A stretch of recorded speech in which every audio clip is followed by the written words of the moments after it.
வரஹ்மத்துல்லாஹி வபரகாத்துஹு. துல்ஹஜ் மாதத்தின் ஆரம்ப 10 நாட்கள் அல்லாஹுடைய தூதர் ஸல்லல்லாஹு அலைஹி வஸல்லம் அவர்கள் கூறினார்கள், துல்ஹஜ் மாதத்தின் ஆரம்ப 10 நாட்களில் செய்யப்படுகின்ற நற்காரியங்கள் அல்லாஹ்விற்கு மிகவும் விருப்பமானது. இந்த நாட்களில் செய்யப்படும் நற்செயல்களை விட அல்லாஹ்விற்கு மிகவும் விருப்பமான நற்செயல்கள் வேறு எந்த நாட்களிலேயுமே அமையப்பெறாது என்று குறிப்பிட்டார்கள். இந்த செய்தி அபூ தாவூத் என்ற நூலிலே 2438 என்ற எண்ணிலே பதிவு செய்யப்பட்டிருக்கிறது. துல்ஹஜ் மாதத்திற்கென்று இருக்கக்கூடிய மேன்மையை, அதிலும் குறிப்பாக ஆரம்ப 10 நாட்கள் இருக்கக்கூடிய மேன்மையைத்தான் அல்லாஹுடைய தூதர் ஸல்லல்லாஹு அலைஹி வஸல்லம் அவர்கள் தெளிவுபடுத்தியிருக்கிறார்கள். முதல் இந்த 10 நாட்கள் வருடத்தின் மிகச்சிறந்த மற்றும் அதிக நற்பயன்களை தருகின்ற புனித நாட்களாகும். இந்த நாட்களில் செய்யப்படும் நற்செயல்கள், தர்மங்கள் மற்றும் வணக்க வழிபாடுகள் அல்லாஹ்விற்கு மிகவும் விருப்பமானவை. இஸ்லாமிய வழிகாட்டுதல்கள் படி இந்த நாட்களில் செய்ய வேண்டிய முக்கியமான அமல்கள் என்று துல்ஹஜ் பிறை 1 ஹஜ்ஜுக்காக வேண்டி எஹ்ராம் கட்டாதவர்கள் அரஃபா நாள் முடிய நோன்பு நோற்க வேண்டும். அதாவது துல்ஹஜ் மாதத்தினுடைய 9 நாட்கள் நோன்பு இருக்க வேண்டும். ஒரே ஒரு நிபந்தனை, அவர்கள் ஹஜ்ஜுக்காக வேண்டியோ உம்ராவுக்காக வேண்டி எஹ்ராம் கட்டி இருக்கக்கூடாது. இப்படி இந்த 9 நாட்கள் நோன்பு நோற்பது மிகவும் சிறந்தது. அந்த 9 நாட்களிலே ஒரு நாள் அரஃபாவுடைய நாளாக அமைந்து விடுகிறது. துல்ஹஜ் பிறை 9 அன்று நோன்பு நோற்பதை குறித்து தனிப்பட்ட ரீதியிலே நபிமொழி தொகுப்புகளிலே பார்க்கின்ற போது முந்திய மற்றும் பிந்திய வருடங்களுடைய பாவங்களை அழிக்கக்கூடியது என்று தெளிவுபடுத்தப்பட்டிருக்கிறது.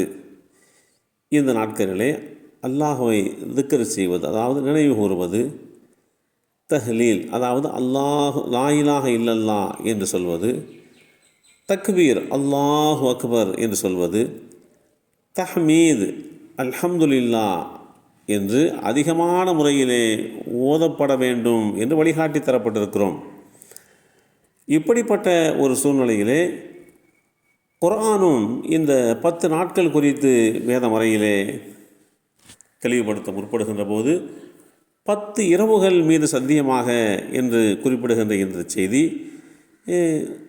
அல் குர்ஆன் அத்தியாயம் 89 சூரத்துல் ஃபஜ்ர் வசனம் 2 தெளிவுபடுத்தப்பட்டிருக்கிறது. இப்படிப்பட்ட ஒரு சூழ்நிலையிலே இன்னொரு இடத்திலே அல்லாஹு தஆலா, நீங்கள் எண்ணப்பட்ட நாட்களிலே அல்லாஹுவை நினைவு கூறுங்கள் என்று சொல்கிறான்.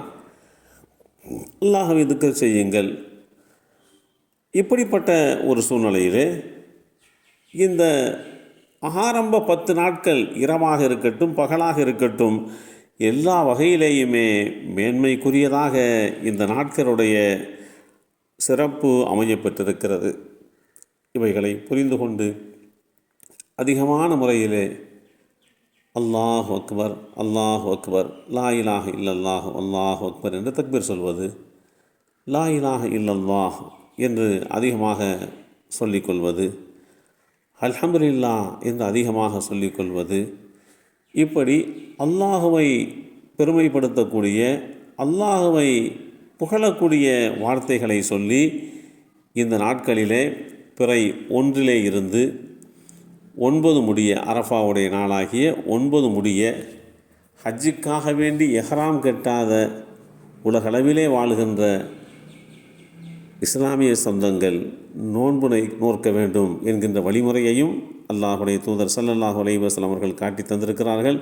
அன்னை ஆயிஷா நாயகி ரலியல்லாஹு அன்ஹா அவர்கள் குறிப்பிடுகின்ற போது, அல்லாஹுடைய தூதர் ஸல்லல்லாஹு அலைஹி வஸல்லம் அவர்கள் துல்ஹஜ் பிறை 1 9 முடிய அவர்கள் ஹஜ்ஜு செய்த அந்த வருடத்தில் அல்ல, அவர்கள் ஹஜ்ஜுக்காக வேண்டி எஹராம் கட்டப்படாத வருடங்களிலே துல்ஹஜ் பறை 1 இருந்து 9 முடிய அவர்கள் தொடர்ச்சியாக நோன்பு நோட்டார்கள் என்கின்ற செய்தியையும் நபிமொழி தொகுப்புகள் தெளிவுபடுத்துகின்றன.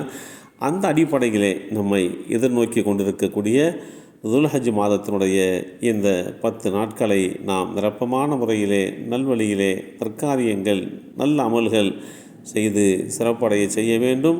அல்லாஹ் அந்த நாட்களிலே நோன்பு வைக்கக்கூடிய பாக்கியத்தை கொடுத்து உடல் வலிமையை கொடுத்து நம்மையும் நம் சந்ததிகளையும் பாதுகாத்தால் புரிவானாக. அஸ்ஸலாமு அலைக்கும் வரஹ்மத்துல்லாஹி வபரகாத்துஹு.